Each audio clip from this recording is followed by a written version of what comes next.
And I want to welcome you all. If you've got comments, especially colleagues that have joined us online, I think there's something about hashtag Sahuda conference.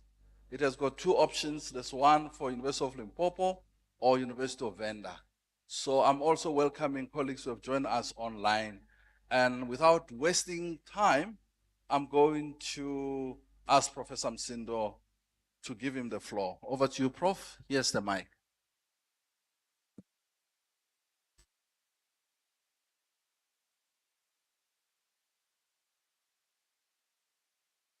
Thank you very much. To do justice to what I'm being asked to do this afternoon, I would rather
so in a responsive and responsible way. Do we still have human beings of that kind today? If we don't, what kind of humanity do we need to inculcate in people today so that we can reimagine our kind of extant technologies and how we can use them for purposes of imagining the future. So, in trying to maybe provide some kind of answers to that, we will have to ask ourselves the following as well. What kinds of knowledges and learnings sustained such technological innovation for Africa? And how could we try to reimagine such and reset? The continent needs to reset because we are really operating from a false foundation. The colonial foundation that is nothing in for us. The technologies that we are using today, none of them are developed and conceived in Africa. And for that reason, as we continue to go on that trend, we are going nowhere slowly.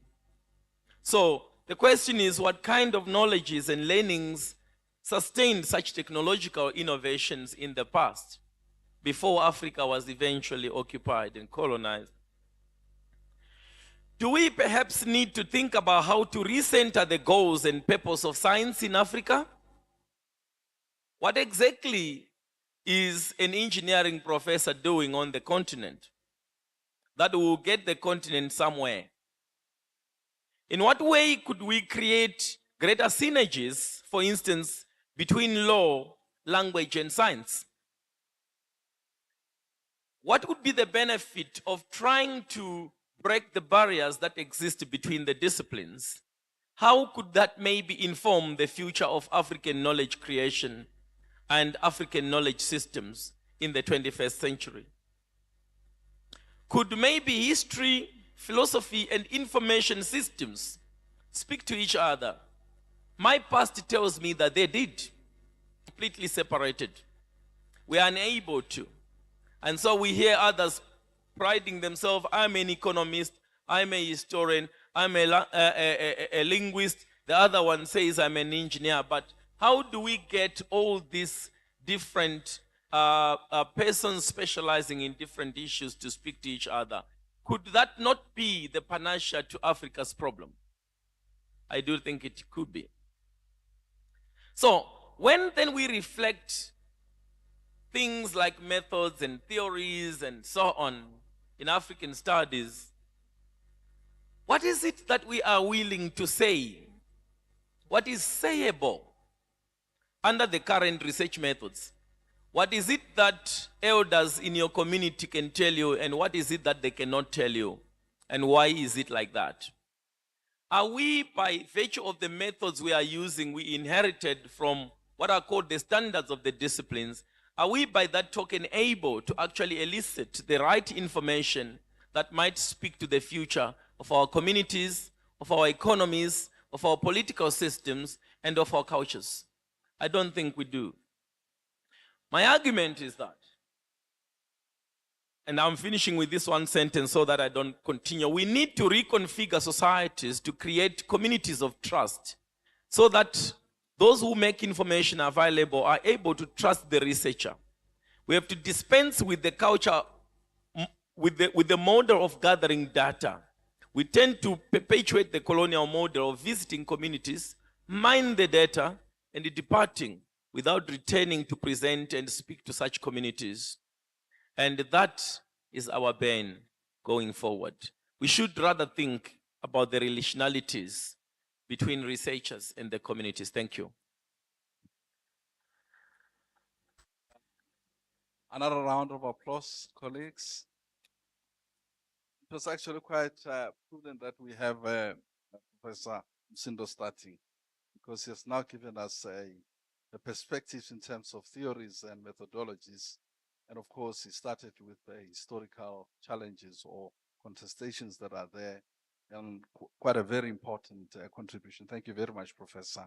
Now I'm going to ask Professor Ngosi, who is based at the University of South Africa, the Executive Dean, College of Humanities, to say something about social well-being and development.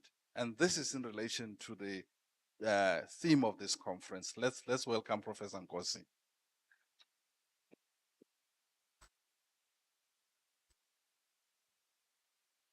Good day, colleagues. Thank you very much, Chair. I'm tasked to look into social well-being and development. The question that was posed, how can we create professional leaders for one earth, one family, and one future guided by the SDGs? I checked on the relevant SDG, which is SDG 3, ensure healthy lives and promote well-being for all at all ages. In 1978, we signed the Alma Ata Declaration where we said health for all. Are we really providing health for all for our citizens? Is the question that I'm posing to you. We said access and quality in all our health offerings. Is it happening in our country? And then we are looking at universal health coverage. We are looking at access, we are looking at quality, we are looking to the number of people who are unemployed, people who are unable to access the resources. I'm posing the question to you because it says, how can we create professional leaders for South Africa? Then I want you to just reflect on COVID-19, just for a minute. When it struck, borders were closed. We had to change the way we do things. We had to be innovative in our teaching and learning because we had the responsibility of teaching our students. We had to understand the situation when we talk about isolation. I'm talking about social well-being and development. We know where we are coming from. If you are staying in a one-roomed house, what does it mean when the minister said, isolate? Where are you going to isolate? And also we were reminded about hand washing. We know our challenges with water in our communities. And then when a person is struck by COVID, we had to think now and say, let's go back to our traditional methods. I don't know, Limpopo, what do we call it? Ukfuta. What is it? Steaming. We had to bring back our knowledge to deal with the current condition. And then I mentioned hand washing, and also we will do sun tanning. Other people, they say I'm sun tanning. Utameli sitaki, so that you get vitamin D. We are using our old existing knowledge to cure the current diseases. And then, if you are a family, it's where you gather your resources. It was promotion of the mental health. So you had to build your families because when we were told, don't cross borders, stay within, we had to gather around and be families. We think now of a family unit, we think of the psychological impact, the psychological support that we gave each other. We wanted to ensure that we are not affected by the ills of COVID-19. We knew what happened when one passes along. We knew our traditions, all the activities that were done were to deal with what was there at the time. Then the question is, what innovations can we bring for the universal well-being? As academics and students and communities, we need to create new knowledge. We need to look into how we prepare our education and training, how we design our curriculum so that it is responsive and also it's relevant to the needs of our communities. We need to partner with industries so that there is partnership and cooperation, and what we do is market related. And also we need to respond to challenges, and innovations are required in different aspects. It can be technology, where people are talking about AI. We are still in the field of humanities. We still contribute. It's not the scientists. As humanities, we can bring in new knowledge. And we look also into the social behavior patterns of what is happening in the communities. It starts with me and you. We need to take steps into ensuring that we take care of ourselves so that we educate others. Another part on the innovation is to engage our communities because it's where work is done. I'm sure most of you here understands that our curriculum is based on the community needs, in terms of relevance and also responsiveness. We need to appreciate the existing knowledge, as the example I made with COVID-19, to build on the new knowledge and create a space for open exploration of ideas. As humanities, we need now to think on interdisciplinary. When COVID hit, we had psychological support, we can think of the psychologists, and also theological support, because we were to rely on our pastors. We also need to think on information science, the way we communicated with one another, and also think on a wider aspect in terms of how art healed us. Thank you very much. Thank you very much. Yes, another round of applause for Professor Nkosi. Thank you very much, Prof. Now we really get in there. We are going to ask Professor Shokane, who is the Executive Dean, Faculty of Humanities and Social Sciences at the University of Zululand. She will give her inputs on humanity and humanizing perspectives. Over to you, Prof. Thank you, Chair. Good afternoon, colleagues. Good afternoon. Have not welcomed her. Maybe that's why you are not so warm. I don't understand. And the short topic she's talking about is about humanizing. I don't feel that. Are you human beings? Oh, they are zombified. Yes, thank you, Chair. I just want to touch on few points, specifically on humanities and humanizing perspective, humanizing perspectives. You'll agree with me that we have a diversity of perspectives in the humanities and social sciences. So it's sort of difficult to point a specific one.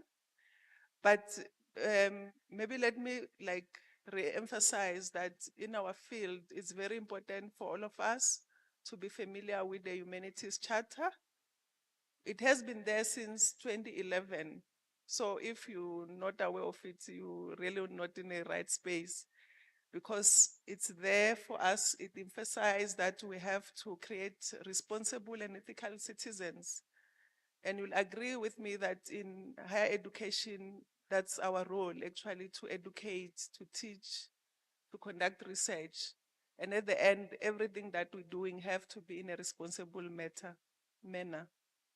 But focusing on the theme, humanity amid crisis, and an urgent call for restoration of peace, stability, and myself being a social worker, the Prof added socio-economic well-being, because you can't be really having all those issues, Prof Makashela, without socio-economic aspects.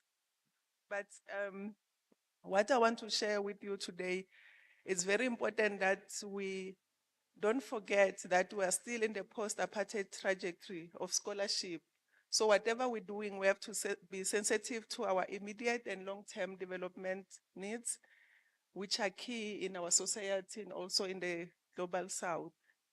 And it's very important that we become inspirational, but with a clear roadmap for intervention within the means at our disposal. We take cognizance of all the challenges that we're facing from our various institutions. Some they are also privileged, some with their historical disadvantaged backgrounds. In order to do this, I think I just have like 5 brief key points. Once we talk post-apartheid, there's no way we will run away from colonization. And we have to remember that colonized people need to rediscover and recover their own history, culture, language, and identity. So it's very important to go back to the issues of rediscovery and recovery, because in the essence, you'll pick up that we forget that we human beings, the sense of human being, the issues of dignity, of respecting others are not there anymore. And I always even share with the colleagues that I work with that you can't work with people if you don't love people. Humanities is about people. How are you going to serve the same people that you are interested with if you don't care, if you don't have that compassion, that care? So it's very important that we go back, because if you check on the theme, once we talk about restoration, it means something is lost. You can only restore something that is no longer there. So it's very important that we go back there, we find ourselves. We know and we acknowledge that there have been a lot of mourning in terms of protest in our language in academia, which you can see the lamenting, which is continuing also as an assault to the people. So it's very important that for us as academics in the humanities and social sciences space, we come up with theories of change.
In essence, universities should self-criticize their existence. Why are we existing as our existence as a higher education institution? It's very important.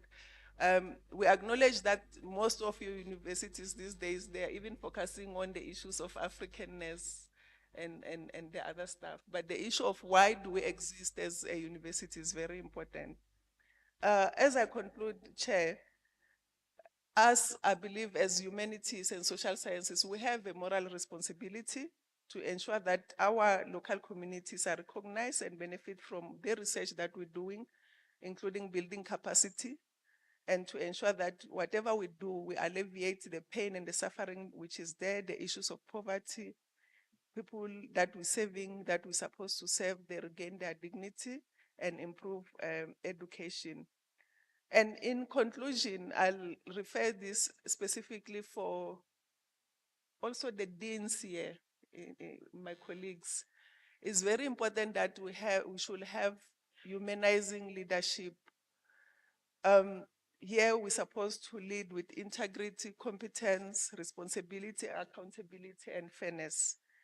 And in the process of all these colleagues, let us not lose our humanness. I still emphasize, let's treat people with respect and dignity, and which is common to all of us as Africans. We know the essence of Ubuntu. We've been taught that from our homes, which advocates collective responsibility for one another as a value and a philosophy for mutual coexistence and compassion. Thank you very much. Thank you very much, Professor Shokani. Yes. And I actually wanted to say earlier on when we started with Professor Msindo to say, as you listen to the deans, executive deans here, giving their inputs, besides what they're saying, I think you should also be very happy that faculties are in good hands. But you're looking at me as if you don't agree with me. Do you agree? Then you should clap hands. I mean, all these inputs are definitely telling us our faculties of humanities and social sciences are in good hands. And it's quite impressive to listen to what the deans are saying this afternoon. This then takes me to Professor Msemwa, who's from Wits University. at the Faculty of Humanities at Wits. Professor Msengwa will address us on social entrepreneurship and employability in the context of this. Over to you, Prof. Thanks very much, Prof. And good afternoon to you all. So not only are our faculties in good hands, I do think what you have heard thus far from the three speakers has been an affirmation of the relevance of the continuing relevance of the humanities. Because not so long ago, in fact, I can go so far as to say that since the 1960s, I don't know how many times, countless times, when we heard that the humanities is in crisis. And that's a question that was raised by people from different angles, from different experiences on different continents. As I speak now, the United States is one such country where the humanities is indeed in crisis. But that was a debate that was perpetuated at a time when the STEM subjects were being popularized to the extent that they tended to actually subsume the importance of the humanities when it came to the allocation of resources and what have you. Now, I want to come back to this country and begin to talk about my topic, which is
university, we got the money to produce graduates.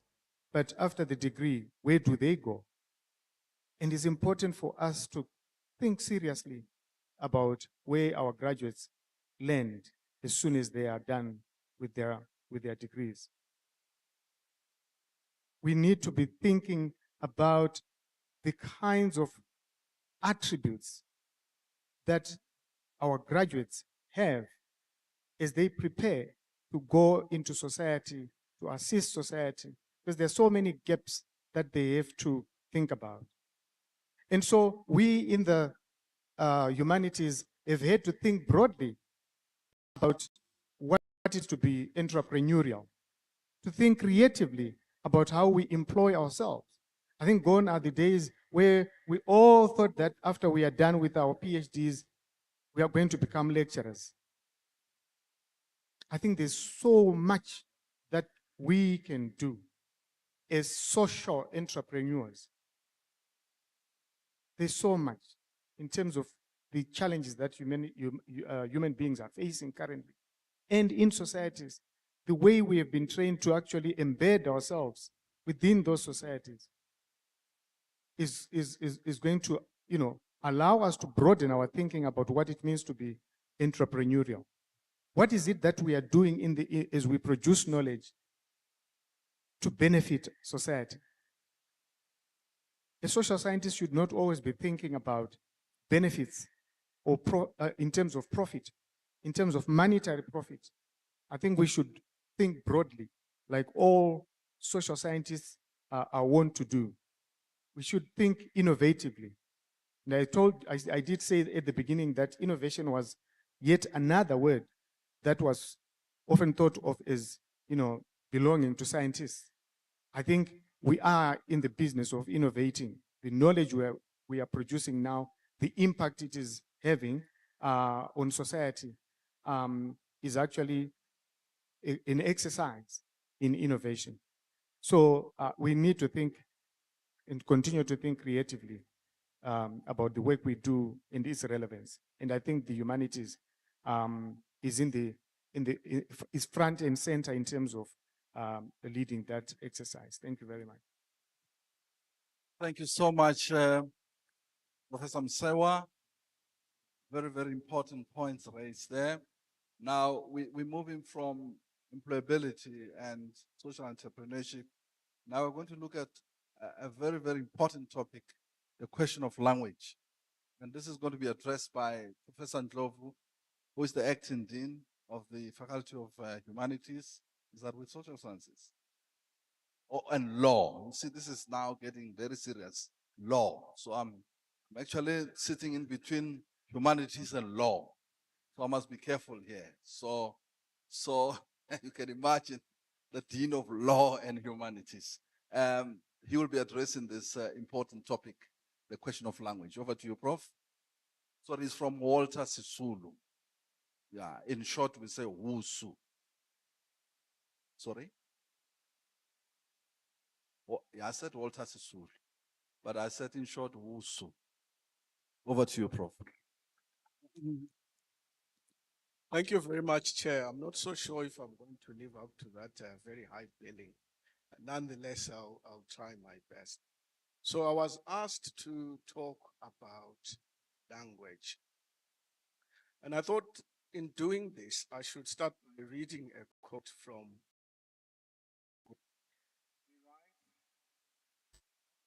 languages, more than just words. They are vessels of memory and carriers of the soul of a people. And why am I starting like this? I want to make the point that language is about well-being, first and foremost. If it is about well-being, then oneself and others, it is about living in dignity. How then do we arrive at this? I would like us to remember what one said about the colonial experience, that it is fundamentally a violent one.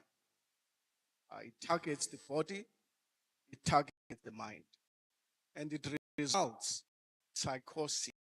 In other words, it induces illnesses.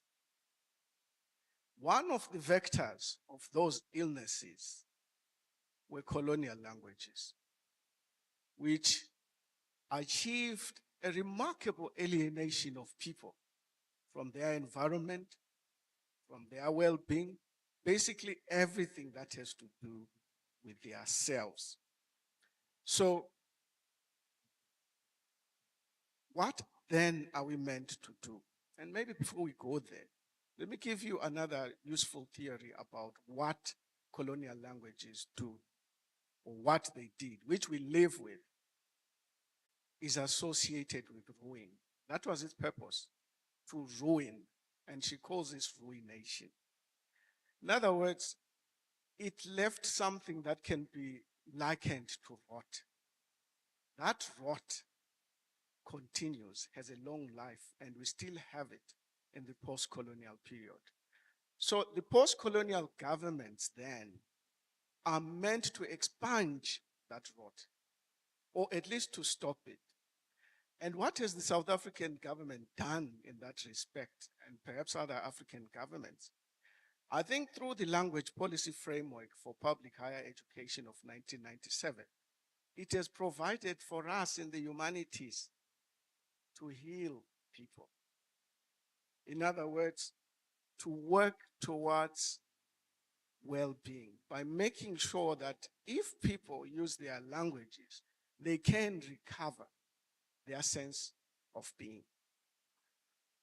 So language policies then are not just conduits of epistemic justice, this is what I want to say, but they are a part of a healing process, part of restoring a psyche and a body, a full person. But let me end on a word of caution. Having said this, there is always a danger in this exercise to end up with ethno-nationalist projects. In other words, where one language is imagined as being more important than the other. Similarly, the people who speak that language being imagined as more important than others in that environment. That way we would have lost what language transformation is all about. Language transformation is about this sense of well-being I was talking about. It's about the recovery of Ubuntu. It's about the practice of Ubuntu. Thank you very much. Prof, I wanted to say that you have really exceeded those expectations. You've really gone beyond how I thought. Yeah. You'll agree with me, isn't it? Let's clap hands. Wonderful, Prof. And to really close it all, summarize it, I'm going to ask Professor Moyo. He's from the Northwest University, the Faculty of Humanities, to summarize and conclude this input. Over to you, Prof. Thank you. Thank you, Prof. Masoka. I think you should have prefaced by saying to the audiences that you put me on the spot, that I've only been invited to the panel 30 minutes ago. But nonetheless, what I've decided to do is to just reflect on the topic that we have here, humanity's imminent crisis. So quite often, as Prof. Musema said earlier, the discourse has been around the crisis in the humanities. And that's something that we have been trying to dispel. The humanities are not in crisis. It's people that misunderstand the humanities that are perhaps in crisis, because the humanities have and will always be relevant and will be central to quite a number of things in our societies. But looking at that topic, I thought, maybe we should have replaced the word imminent with immanent. So, I mean, just thinking about the human being as sort of, carrying something self-destructive. There's an immanent crisis in the human being.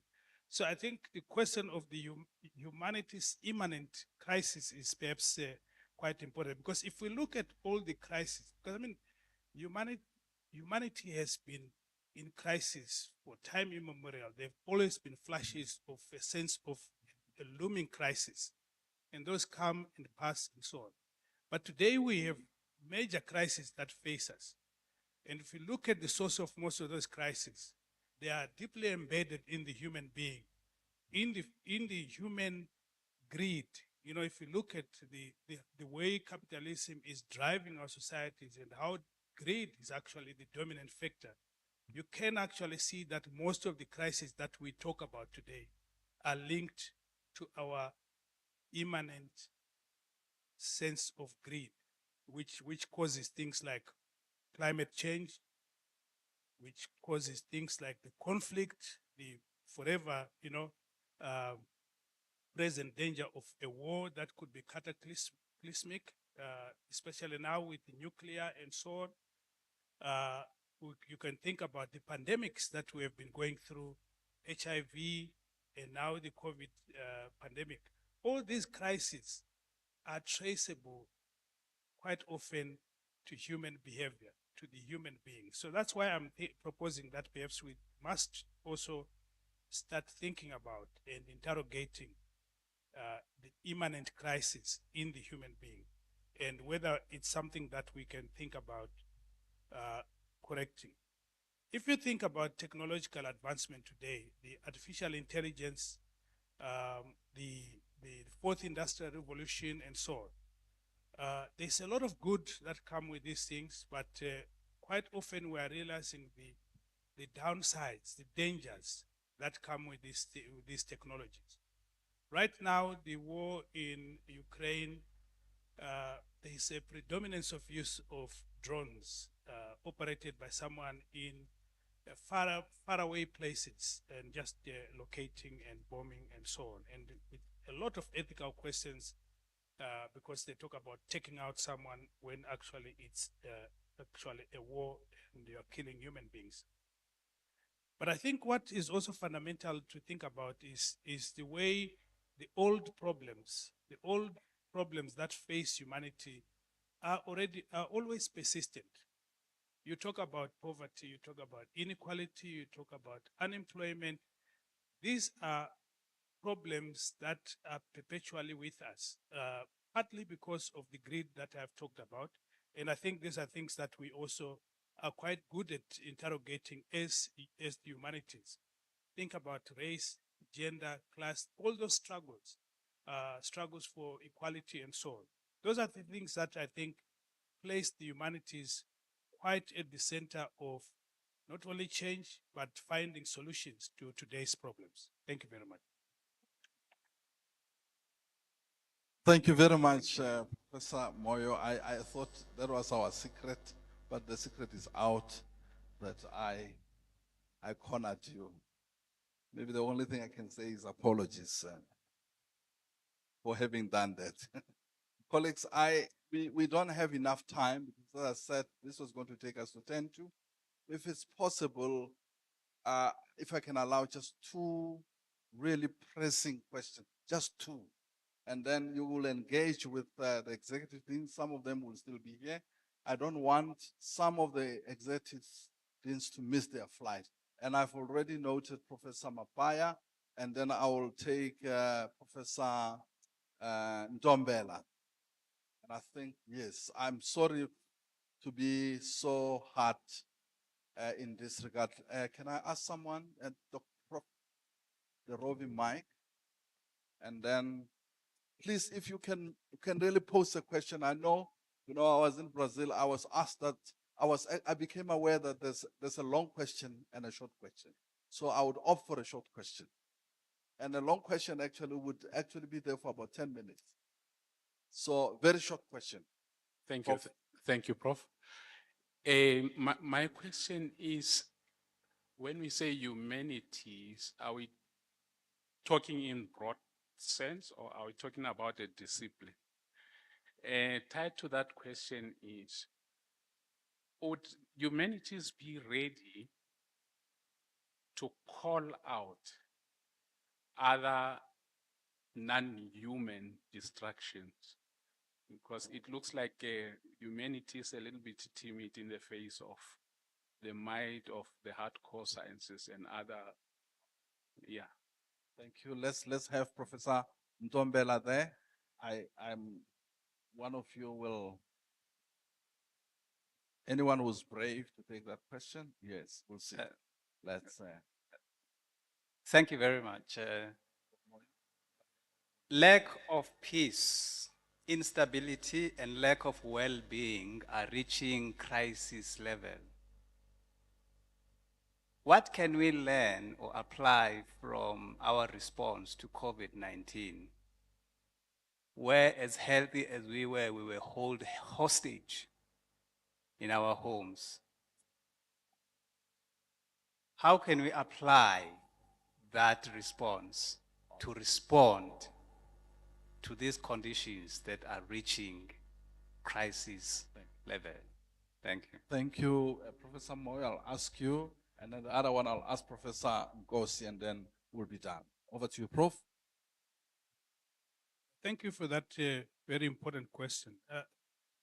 we are talking broadly about the humanities and the question whether or not these are timid in the face of the STEM subjects or the sciences.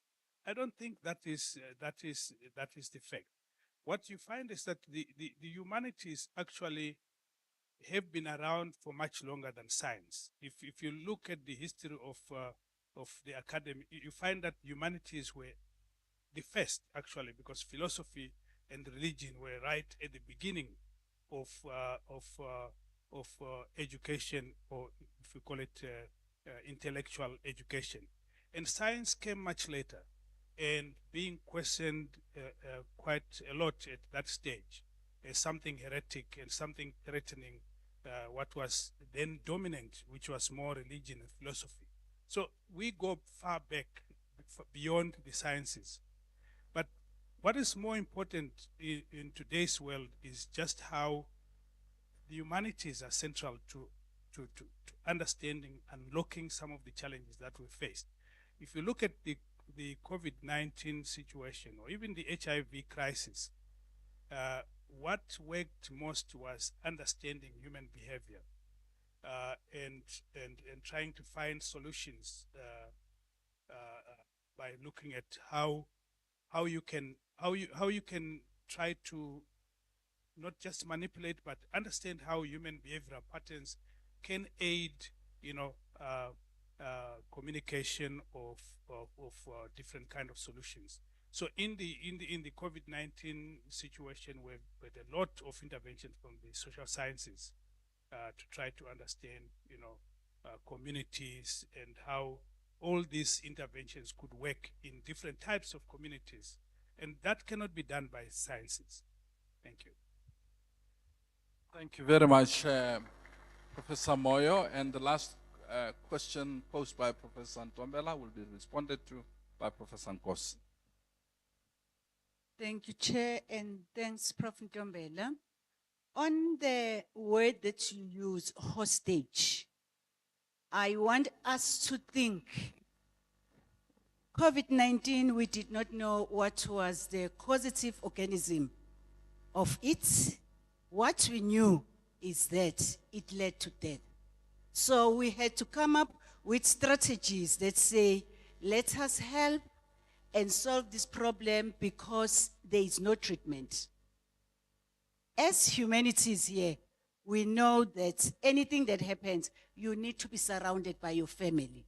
That's why we say, stay with your family so that when anything happens, you are with the loved ones. That is one point that you can take.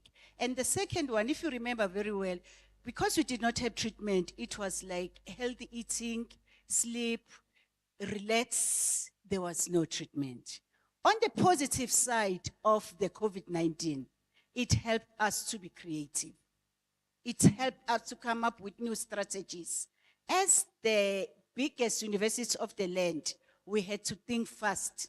Remember, we're distance education, we had to move quickly online. All the universities in the country had to come up with means to say, let us be innovative, let us teach our students online. So we need to thank COVID in a way, and we saved lots of money. Remember, no alcohol was used, was allowed. That was one thing. Colleagues, this is actually the start of these conversations. And I think going forward, the next conference will have more time. And in terms of preparations, we'll also have sessions, probably have more sessions put in the program where deans will engage. I think I would like to thank the conference chair, Professor Makhatlela, for coming up with such a brilliant idea. Thank you very much. In my language, this is the beginning. And we're actually building, and all the notes and the anecdotes and the comments and these inputs, no matter how short they are definitely going to contribute something in terms of taking the humanities and social sciences forward. And I want to thank my colleagues here. Thank you very much. Obrigado. Ra leboga. Bayadanki. This is the end of this session. Thank you very much.